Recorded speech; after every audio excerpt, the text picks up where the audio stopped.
This is the CHRILLCAST. I'm Chris. And I'm Will. And I'm some guy that invaded again. What's up, dudes? What's going on, Adam? Adam, subscriber number 66. I was very infamously. I wanted that number. It's like it's like a vanity license plate. That. Dude, he was like screaming. I remember like getting the message on that. He's like, "Well, you won't believe it." Dude, you gave us the strength to keep going, Adam. You did. That's way too much pressure. Anyway, you should give us another Execute Order 66 just for fun. Execute Order 66. And There you go. Maybe we'll talk about my franchise later. I don't know. All right. So before we get started with this podcast, we're going to be talking about some Sony patents and the Atari VCS and maybe Star Wars. Adam, why don't you tell everybody about your channel? Oh, right. I have one. So I do YouTube stuff. I talk about retro games. I talk about things going on in the industry. I review a lot of stuff. As you saw there very briefly, I do 7.5 hour record live Q&As. Like that was my birthday stream, 7.5 hours. That was my all time. But yeah, I like to review a lot of obscure consoles, a lot of unique retro hardware, talk about the history of video games, where I think things are going. I've also done the occasional like random video on like, you know, game to film adaptations. Like it's kind of a hodgepodge of weird. And it's actually, if I can kind of get self-indulgent for a second, I'm going to say this. I've been on YouTube now just about 12 years. So I've reached this point where I'm getting more and more people who tell me regularly like, dude, I grew up on you. And it's like weird because my channel hasn't really changed much. So I'm actually becoming nostalgic when the whole point of the channel was to initiate nostalgia. So it's like this weird, it's this like weird second coming of the channel, if you will. Because like I'm not even kidding. Like in that video there, the live stream, I got a super chat from one guy who's like, dude, I just turned 20. I cannot believe you're still making videos. I've been watching you since I was 10 years old. This is huge to me. I'm like, this is creeping me out, man. Like. Maybe one day Will and I will get there. Yeah, one day. Just linger around. I mean, that's the thing. Nobody kicks you off YouTube. You choose to leave. I'm just stuck here. I'm an old bug in the system. Like, I am literally a throwback to when YouTube was about YouTube. Before it was like, you know what I mean? Like, it's just some guy sitting there with a camera talking. It's poorly done. Who cares? Let's watch.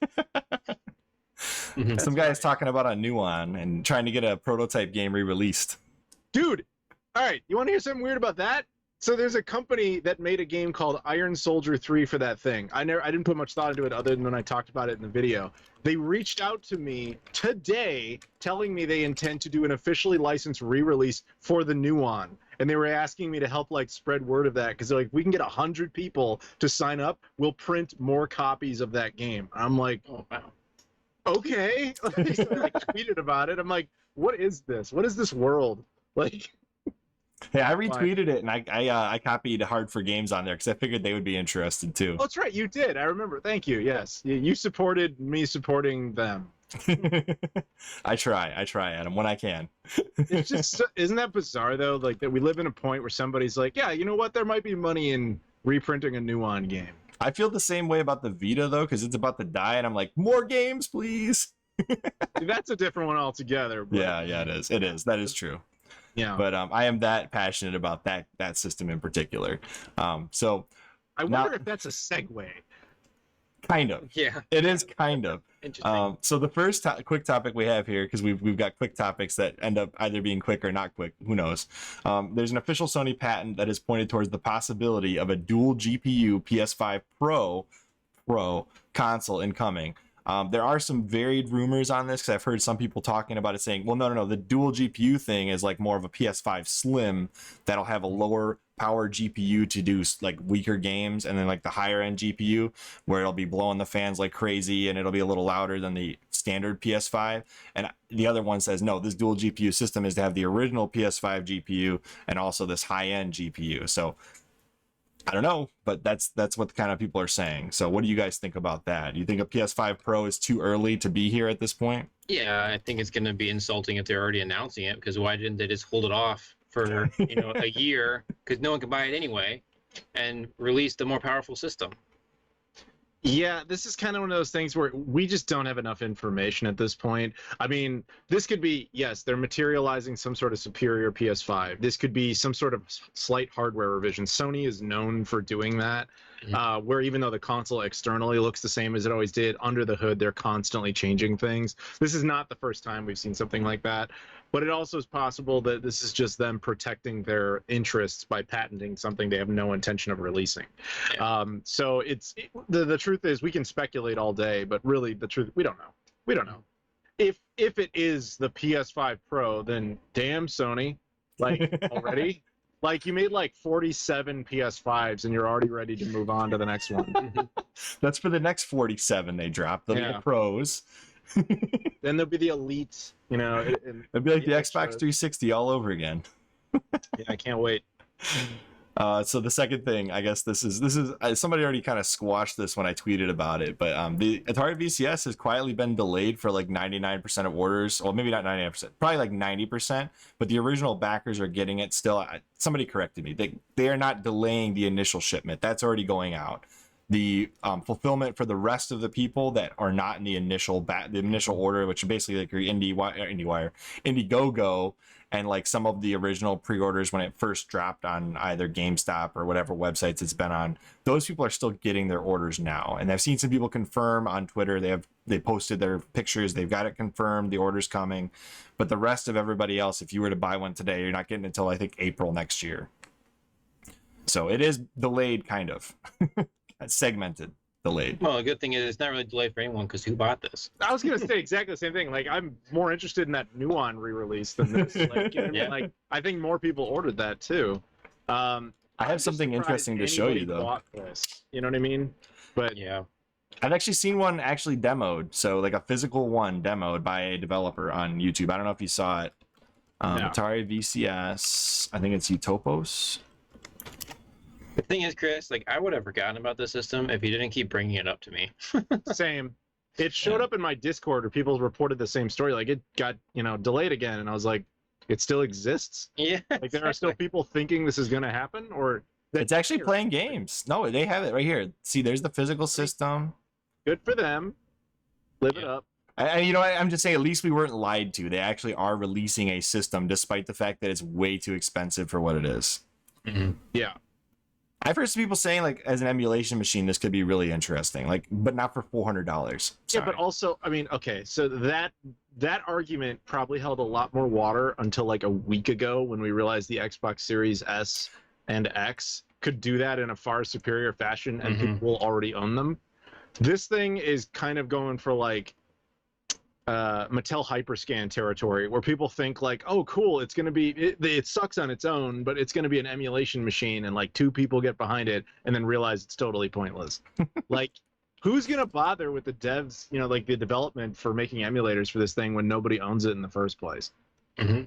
That's just how I see this going. I think this will be another one of those like consoles that gets thrown in the ash heap of history with the Ouya and the OnLive and to some extent the Stadia. Like, but if they sweeten the deal for indie devs though, like let's say just low end 1,000 people buy this system, just very, very, very low end. I bet you there's closer to like 25,000 and 50,000 people. If you're an indie dev making a really like low R&D game and you put it on this system for that niche community, 50,000 people you potentially just won over because they own the system and they want to buy it. That's like, Just put it on Steam though. I mean, true, but they take 30%. But they take 30%. If that logic was correct, it would have worked on every other failed console ever. I'm not saying long term it's a good idea. I'm saying if you have a game ready to go that could easily port to a Linux-based console like this, boom, quick money for anybody who bought this system. I mean, again, tell that to the Ouya owners. The Ouya was severely underpowered. This thing at least has a little bit of power. I think Chris might have bought this and he's trying to justify it. No, I didn't buy it. I did not buy it. All right, Put your sorry. conspiracy hat on. That's where we're going. Look, I'm just saying. Or that, or Chris is actually the one who made this. Yeah. The most intriguing part of this whole system to me is that really neat retro Bluetooth joystick. I actually kind of like that. There's a part of me that says that's cool. Sell that for like $30, and I think they've got it listed for $50. So if once it goes on secondhand market, I'll buy one. Sorry. So in other words, they won't get your money either. Nope. All right then. All right. So You I'm just saying. exposed the problem right there. Yeah. I never said for sure that I would buy the system. I'm not going to probably buy the system. I don't have any space left in my entertainment center after I buy another Xbox console. See it in March. Live demo. All right. So, anyways, that's that. I Don't guess. deny it. I'm not gonna It's buy true. this. I'm not gonna buy this. Okay. He doesn't have to. He owns the company making it. That's why. And it only cost me $1. No, I'm just kidding. I mean, debatably. Like, I knew the guy who bought the Atari Jaguar molds, and he only paid like $2,000 for them. So Really? like, there was a time, man, fire sale on Atari stuff. I mean, He they bought the name for $20. Fair enough. All right, so on to the next quick topic. It'll be quicker. Well, probably not quicker. I don't know. Star Wars is dropping 10 new shows. Like, what do you guys think about that? Well, I'm pumped for the Obi-Wan Kenobi show, but the rest of them is like, why? I'm going to all right, so like I'm super into the behind the scenes of all the stuff that's happening over at Lucasfilms. So I could be on this for like an hour, so I won't. But I will say this, like a lot of it is corporate posturing because Disney is hemorrhaging money from their parks not being open. They're not able to release productions in theaters. They're not able to produce new content, mostly, except for like in the bubble type of things because of the pandemic. So the only thing keeping their market share afloat is the perceived success of Disney Plus and all the subscribers to it. And the biggest hit on Disney Plus is by far The Mandalorian. It's why people sign on. I will actually go on record here and say I think most of those shows will probably never get made. I honestly completely agree with you. Yeah. They're there to basically bolster the stock portfolio of Disney until they can ride out the pandemic and then quietly cancel some of them. I'm betting you that's what happens. Some of them will, for sure. Some of them are in various stages of productions, like Obi-Wan, which also I agree is a good idea. That was supposed to be a movie at one point, right? No, it was always meant to be a miniseries. Oh, okay. But some of those shows, like I think some of them will be great in concept, and some of the theories about how Ahsoka in particular is going to be used to retcon the Disney trilogy and wipe it from canon. Like believe me, I know I saw that smirk on your face. Believe me, there's a lot more to it than that. But we would be here for an hour. But that's my position. Is I think it's neat. I don't think most of those will ever get made. Next time we have a Star Wars YouTuber on our podcast, Adam, I'm bringing you on and we will debate Star Wars all week. Yes. Yes, and I will win because it's kind of my thing. No, you'll just die from your own lightning again. No, I'll fall through a magic portal and I'll appear. I'll be alive for some reason. I'll shoot bigger lightning at a bunch of spaceships, and I guess I win because I wanted to kill Rey, but then I did die and somehow I lost. I'll be back. I will return. Episode 10. Why is the Emperor back? No. It's basically the Emperor in like therapy being like, how did I lose when my plan for losing was supposed to make me win? Like, it's just stupid, convoluted first draft piece of crap. Mm-hmm. And it'll be a Ryan Johnson trilogy with J.J. Abrams in the middle next time. Can't wait. I loved watching Star Wars Mad Libs. It was wonderful. All right. I'll give you my quick 2 cents. I think Disney's just throwing a bunch of things at the wall and seeing what sticks, and whatever sticks they'll keep, and whatever doesn't they'll cancel.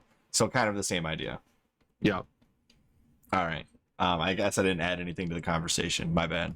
No, it's fine. I mean, we're in agreement. All right. So the main topic here, the PS Vita, my favorite handheld of all time. Take that, Nintendo Switch. Sony's done producing this thing. They're gonna be done with carts at the end of this year. All the devs are scrambling in Asia to try and get their last couple of games pushed onto carts and printed and sold through PlayAsia. But based upon some new patent filings, it appears that Sony is producing something currently nicknamed, I don't understand this one, the PSP 5G. Okay, so there's tons and tons of speculation, but with the prospect of Amazon, Luna, xCloud, Google Stadia, other various streaming services available to stream console quality games on the go, it has been speculated this device would be exclusively for 5G streaming of PS5 games to a portable device. So before we get started on this topic, I'm going to ask a question. You guys can jump in. What do you think a PSP 5G, the rumored PSP 5G, actually is? Should I go first, or Will? Do you got this? Okay, you can go. You got it. All right, I'm going to throw out this wild card theory. This is Sony's attempt at coming back in the classic market, because the PlayStation Classic was a bust. A PSP Classic, do not forget, this console platform, whatever, launched 16 years ago. 16, which means the nostalgia is ripe. It's very emulatable at this point. And then if you have, 5G is going to be up and coming as more common thing you can connect to, get on their servers, and they have a wide plethora of games available. It's essentially them to being able to try the PSP again for very little risk while trying to capitalize on nostalgia.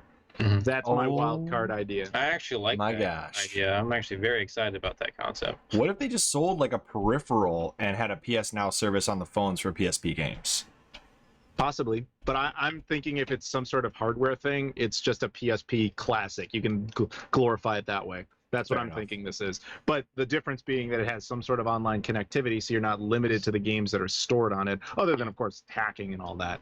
But if Sony wants to remake money off of it, and they don't want to just do what Nintendo does, where they just like, hey, you made an NES Classic, let's do the exact same thing but crappier. This time they can actually go one up, be like, hey, we can't really compete with Nintendo in the handheld space, but if we throw this out there, it's kind of us being able to have our cake and eat it too. We're competing, but not really, because we're being like, oh, no, it's a classic thing. No, it's fine. It's off in a corner. It's fine. But at the same time, it allows Sony to get into the handheld space, which they have not done since the departure from the Vita. Again, boom, I'm dropping it. That's my idea. That's what I think's happening. See, I would rather have an AT game Sega Nomad that actually plays the carts. That's fine. You want the Sega Venus? Is that actually a thing now? Oh, you missed this news? I did. Sega was so they did this big thing like 2 weeks ago, and they were showing off all those like hardware prototypes. Oh, And I saw that. they revealed what the Sega Venus was. It was a long lost portable Genesis from '94. It's basically the same thing as the Nomad, then, right? But It's a what little the nicer. Nomad eventually the Nomad became. Yeah, this Okay. would have been like earlier than that. But that's a different discussion entirely. Never mind. Yes, I did see that. I'm sorry. I That's- did see that. How dare you or something? Okay, so you think it's probably a PSP Classic, which that's more or that'd be less what I'm cool. saying. That'd be cool. But the fact that it says 5G is kind. Although you know what, now that you say that, 5G could just be the 5000 model and it could be the Classic. That would make sense. Like it's a PSP Go. It's essentially strip the UMD out of it and sell you PSP games from a PSN store. That would be an idea, actually. Boom. Drop Yeah. the mic. Especially I'm not if it gonna comes drop with like it, 10 so- games or something, you can just buy the other ones, $10 or something. God, I hope Sony, if they do this, they really need to give you the PSP TV dock, though, because I would be so angry if they give us a PSP Classic and don't give you TV out. Oh, I would be so mad. They probably would just put a little mini HDMI port on it. They really need to. Either a docking station like they did with the PSP Go, and they even had it kind of with component cables on the 2000 and 3000 models. But my goodness, Sony, if you screw this up and don't put some kind of a TV out, all the PSP owners are going to be like, "Arr!" Or it'll be just me. I don't know which. All right, so let's go conspiracy theory here, though. Let's say they actually release something to compete with the Switch. There's no way they call it the PSP 5G, okay? Like, there's no way. No, terrible idea. That would be, yeah, there's no way. And it definitely won't look like the PS. Like, I'm still like annoyed by the fact that people keep throwing the PSP image up there like as if the Vita doesn't exist. It's a far nicer console and a much better prototype looking system to put up there instead of the PSP. Yeah, no one knows what the Vita looks like though. No one bought it. Exactly the problem. Yeah. I guess the There's PSP is more nostalgia recognizable. For PSP. There is no nostalgia for Vita. There's a dedicated super fan base, but it's like the same type of like base that's really interested in like VR games. Like you're passionate, but there's 12 of you. And Yeah. that's the same Actually, I think it's the same number of people who bought both systems actually, or Exactly. around that. Yeah, exactly. Whereas PSP was actually a pretty big hit, just not enough by the metric of like we want to beat Nintendo. That's true, yeah. I mean, the Vita still, I mean, to be honest, though, the Vita has a great attach rate, and so did the Wii U. You know why it had a great attach rate? Because it was good. Both of them were good. Arguably, even the Wii U was good. The Wii U was great. It just had a lot of sins of the father from the Wii. So people always throw this attach rate thing around, like, oh, because, the Switch has like 80 million or whatever, the attach rate isn't as good as like the Wii U was. But the thing is the reason the attach rate's so good is because when you only have 15 million people, it's the hugely dedicated fan base, and that's why you see like 15 games sold per system. The more people that buy the system, the more casual people are buying it, the far less games they're going to buy. So the attach rate automatically goes down the more systems you sell. Also, it probably means there's more games, period. So they're true. going to be spreading out the sales. Yeah, but that was my breaking the conspiracy theory that the Wii U is more successful from an attach rate standpoint. No, it just had more dedicated people because there's less of them. You know what I mean? Sure. Does that make sense to you? Yes. Okay. But all right, so do you want to put on your full conspiracy hat and suggest what this is? Oh, it's going to be the next gen PlayStation Portable. Of course. Yeah, I think that if it is one, I like going off that article. I like the idea of it essentially just a cloud device because, I mean, and it's got to. I don't know. I think part of the reason why the 5G. PS Vita sold so poorly is because it was essentially the same price as the PlayStation 3/PlayStation 4, and now That's the true. reason why the Switch is selling so well is because you can get the portability and the dock at the same price. Like you just buy it one time and you're good to go. So now you're gonna have to sell a second console on people to play the same games. So yeah, I think that if it's a cloud-based and it's really cheap and it's more of an accessory to the PlayStation 5, I think that's a market that they could get into. Yeah, if you're not trying to sell systems, if it's just a peripheral for the PS5 and the PS Now, then yeah, PSP 5G as in the 5G network, if they're going to actually put 5G in it instead of the stupid 3G they put in the PS Vita. I mean, LTE was already out when the Vita came out with 3G. I was like, you got to be kidding me, Sony. How stupid is that? They also put proprietary memory format in it, which was like, oh, well, that kills it. Yeah, I mean, mine came with a 32 gig card, but if I went to go buy one, it would have been like $80. Exactly. Whereas everybody else is like, let's use SD cards. Yeah, the Switch and the DS both use SD cards, which was smart. Yes, it was. Yep, I just upgraded my Nintendo usually Switch. doesn't do the right thing on that type of thing. So kudos to them. They were actually consumer friendly in one aspect. Yes, that is true. Yeah. I mean, Sony likes to invent a new format that's all their own with like every console they release. And it's with the handhelds, it's had very diminishing returns. Like UMDs was all theirs, and they're like, we'll have a movie format that's just ours, and then this, it's like we'll have a storage format that's just PS Vita. It's like, dude, stop trying to reinvent the success you had with DVDs on PS2. It's not gonna happen. And this is the result of it. And hopefully they learned with whatever this is. If it is your idea of a brand new next gen portable, great. Use standard SD card media, or if it's like a PSP Go like classic thing as I'm talking about, probably wouldn't have to worry about it anyway. Yeah. So what do you guys I think? really hope it's that though. That's exciting. Like I would totally buy that. Yeah, like if you didn't have to have a PS5, like that would be kind of cool. I'm not gonna lie, but you have to pay for PS Now, right? So it should out of the box, if you were to get this thing, automatically be able to connect to a PS5 and play any game you got on the PS5 free, just like the Vita can with the PS4. But this one would be able to play anywhere, not just on Wi-Fi. Versus if you buy it without a PS5, you would need to pay for PS Now, so it would give Sony just a recurring payment to their system. Does that make sense? Yeah, why not? Okay, there's one last thing I wanted to say. I can't remember what it was. Oh, what do you think about the fact that essentially Sony and Microsoft are flip-flopping on proprietary memory? Because essentially Sony's like any NVMe will be fine, and the Xbox is like, no, you have to buy the Seagate branded thing. So it's going to cost $300. Right. So that's not totally right. Yeah, to be fair, they've been doing that since the 360. Like they always, like Sony has allowed you to put a brand new hard drive in your console in the PS3 and the PS4, and they don't care. Yeah. Microsoft has not allowed that natively ever. Okay, that's fair. That's true. But now they're both. You can use other than Seagate. So Seagate's the first one to the gate, but then there's going to be others coming. But you can also plug in other ones that are just not going to be as fast. Oh, really? So I hadn't heard that yet. Yeah, the proprietary card is essentially it's like an extension to the internal hard drive. So it's like you don't lose any speed when you're downloading games or playing games. Whereas, but the hard drives, if you plug in like a solid state or just a standard hard drive, yeah, you can't play off. Yeah, I don't think you can play off the Sony ones either, regardless of which one you use. Yeah, that is correct. That is correct. The PS5 ones, if you have an external hard drive, you can only play PS4 stuff off of it.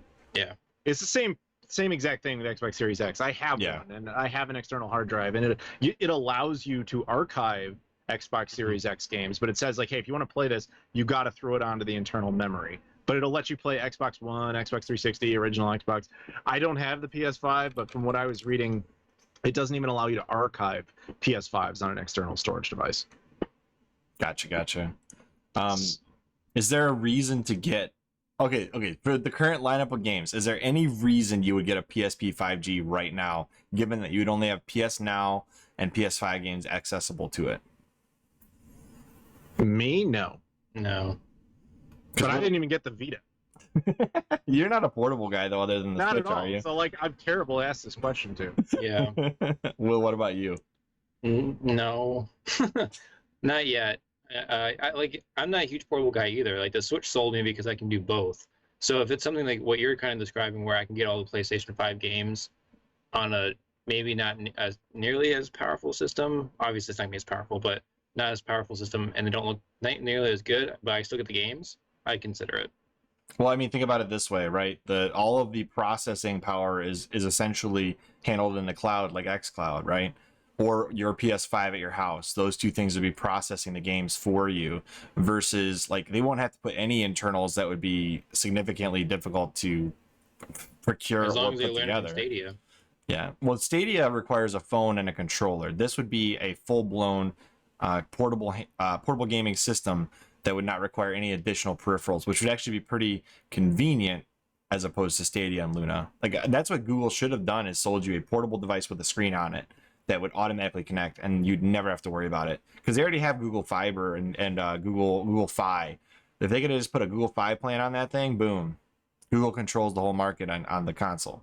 But they screwed up. They're relying on you to have your own network, your own Wi-Fi, your own screen. It's not even that really. Like even if the system, for the Stadia, if the cloud gaming is glitchy like it is, it's the fact you have to buy all the games, you don't own the games, and like it's games that people already have. That's true. So That's true. The whole, and you have to buy to the subscription service and all that. So yeah. There's a lot of things wrong with it. So as long as if PlayStation has something similar to that and they don't shoot themselves in the foot like Google did, I'm sure they'll sell some. Yeah. Or you could do like Sega. They'll sell one to you for sure. Google is literally giving away Stadias now. Nobody will buy it. If People if still you're- don't want them. Yeah, I know. Like if you're a YouTube Premium member, they offer them to you for free. Yeah. And they're basically just clearing them out of warehouses. Like that thing is either done or they're about to do some sort of new version that's going to address some of these problems. But I mean, like, does anyone care? Like you screwed up out of the gate, and historically that doesn't tend to pan out with game consoles. As long as Sony doesn't do that. Yeah. Like, no offense to Sega, but like nobody's gonna buy that if it's a Sony PSP that size. Well, that wasn't meant for adults. That was meant for little Japanese kids. Yeah, like we've talked about before. Like I'm referring to the Game Gear Micro in the footage, by the way. it just cracks me up that Spawnwave and all these like big tech YouTubers all bought this and like took it apart and did their thing, and I'm like, why? Like this wasn't for you. Whatever. I think the same thing about the Game & Watch and Nintendo just released is like, That, you know what? But that, in my opinion, is something for the hacking scene. This is not. Although somebody will still find a way to put Doom on it.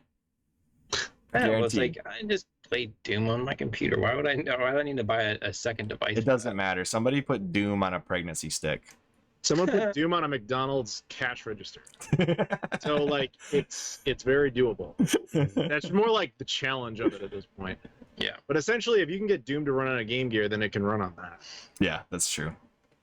All right. Does anybody have anything else to say about the PSP 5G that doesn't exist yet? I hope it's the classic idea that Adam had. That sounds awesome.